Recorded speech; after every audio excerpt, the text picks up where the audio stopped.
नमस्कार, कसे आहात सगळे? तर पुन्हा एकदा आपलं स्वागत आहे पायल रेसिपीज मध्ये। तर आज आपण मस्त अशी कच्च्या कैरीची मस्त रेसिपी बघणार आहोत, ज्याचं नाव आहे गुळांबा। तर तो कसा बनवायचा चला आपण बघूया। तर इथे मी कैरीचे छोटे छोटे काप करून घेतलेले आहेत। आता कढईमध्ये आपल्याला जवळपास 2 चमचे तेल टाकून घ्यायचं आहे। तेलात आपल्याला अर्धा चमचा मोहरी टाकायची आहे, 1 चमचा जिरे, एक छोटीशी लाल मिरची घेतलेली आहे मी, ती आपल्याला टाकायची आहे। हे छान असं परतवून घ्यायचं आहे आपल्याला तेलावरती। आता हे छान असं परतवून झालेलं आहे। आता आपल्याला गॅसचा जो फ्लेम आहे तो अगदी लो करायचा आहे आणि लो फ्लेम वरती आपल्याला अगदी थोडीशी हिंग पावडर टाकायची आहे। 1/4 टीस्पून आपल्याला हळद टाकायची आहे। 1 ते 1.5 चमचा आपल्याला लाल तिखट टाकायचं आहे। आपल्या आवडीनुसार आपण तिखट हे कमी जास्त करू शकतो। हे छान आपण परतवून घेऊ आणि लगेचच ज्या कैऱ्या आपण कट करून ठेवलेल्या होत्या त्या आपल्याला टाकून घ्यायच्या आहे। खूप वेळ लावायचा नाहीये।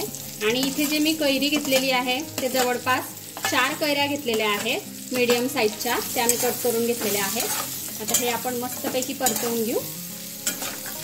आता हे मी छान असं परतवून घेतलेलं आहे। चवीनुसार आता आपण मीठ टाकून घेऊ। मिठालाही छान असं परतवून घ्यायचं आहे आपल्याला। आणि आजची जी आपली रेसिपी आहे गुळ आंबा, अगदी मस्त आणि छान लागतो। तुम्ही एक वेळेस नक्की ट्राय करा। आणि रेसिपी आवडली आजची तर लाईक करा, शेअर करा, त्याचबरोबर सबस्क्राइब करायला विसरू नका, म्हणजे अशाच छान छान रेसिपीज मी तुमच्यासाठी घेऊन येत राहील। आता हे छान झालेलं आहे। आता यामध्ये आपण टाकूया गूळ। आणि इथे गूळ जो आहे हा कुठलाही घेतला तरी चालेल। पाकाचा गूळ असतो एक आणि एक नॉर्मल असतो, तर कुठलाही गूळ वापरला तरी चालेल।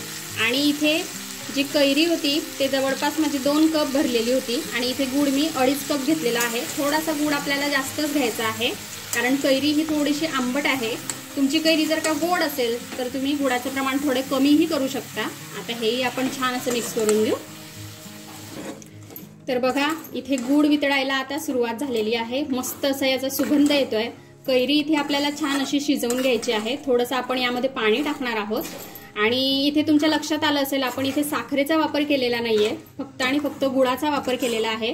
त्यामुळे घरात जर का डायबिटीज पेशंट असेल तर आपण ही कैरी जे गुळ आंबा आहे हा त्यांना मनसोक्त खायला देऊ शकतो, काहीच प्रॉब्लेम नाहीये। तर तुम्ही ही एक वेळेस नक्की ट्राय करा। आणि अशाच मी छान छान रेसिपीज या आधी सुद्धा बनवलेल्या आहेत, त्या तुम्हाला बघायच्या असतील तर मी आय बटनवर देईल, तिथे जाऊन तुम्ही बघा, म्हणजे त्या पण रेसिपीज तुम्हाला ट्राय करता येतील। आता यामध्ये आपण थोडंसं पाणी टाकून घेऊ।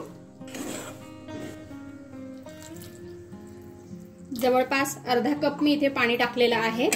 आता कैऱ्या आपल्याला ह्या पाण्यामध्ये छान अशा शिजवून घ्यायच्या आहेत। कैरीच्या ज्या फोडी आहेत ह्या छान अशा नरम झाल्या पाहिजे।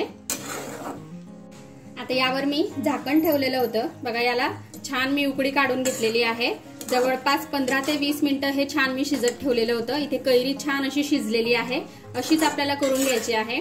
आणि आता इथे हे थोडंसं पातळ वाटत असेल, पण हे थंड झाल्यानंतर अजून घट्ट होतं, म्हणून यापेक्षा याला आता आपल्याला शिजवायचं नाहीये जास्त। आता आपण गॅस बंद करूया। तर इथे आपला मस्त असा गुळांबा हा खाण्यासाठी रेडी आहे। तर तुम्हीही अशा प्रकारे गुळांबा हा घरी बनवून बघा आणि कसा वाटला ते मला कमेंटमध्ये नक्की कळवा। आता उन्हाळ्याचे दिवस आहे तर अशा प्रकारे कैऱ्या ह्या मिळतातच, तर तुम्ही ही रेसिपी ट्राय करा। चला तर आपण भेटूया अशाच एका छानशा रेसिपी सोबत नेक्स्ट व्हिडिओमध्ये। तोपर्यंत आपली काळजी घ्या आणि जाता जाता चॅनलला सबस्क्राइब करा। Take care, bye bye.